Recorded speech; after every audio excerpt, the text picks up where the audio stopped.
ഇനി നമ്മൾ പഠിക്കുന്നത് അടുത്തൊരു പാറ്റേൺ ഓഫ് ക്വസ്റ്റ്യൻ ആണ്. അതായത് ഇന്റഗ്രൽ ഓഫ് നമുക്ക് ഒരു എക്സ്പോണൻഷ്യൽ ഫംഗ്ഷൻ തന്നിട്ടുണ്ട്, അതേപോലെ തന്നെ ഫംഗ്ഷനും പ്ലസ് ആ ഫംഗ്ഷന്റെ ഡെറിവേറ്റീവ് തന്നിട്ടുണ്ടെന്ന് വിചാരിക്കും.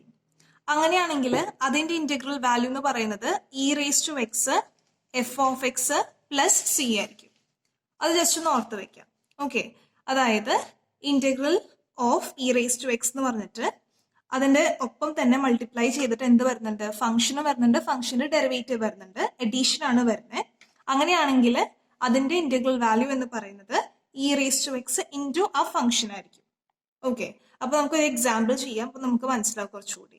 ക്വസ്റ്റ്യൻ നമ്പർ 43, അതായത് ഇന്റഗ്രൽ ഓഫ് e⁻x, നമ്മുടെ ഫംഗ്ഷൻ വിചാരിക്കാം 1/x ആണെന്ന് വിചാരിക്കാം.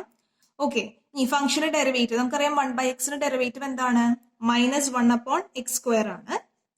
അങ്ങനെയാണെങ്കിൽ അതിന്റെ ഇന്റഗ്രൽ വാല്യൂ എന്ന് പറയുന്നത് e⁻x ഇൻറ്റു ഫംഗ്ഷൻ എന്ന് പറയുന്നത് എന്താണ്, 1/x ആണ് പ്ലസ് c.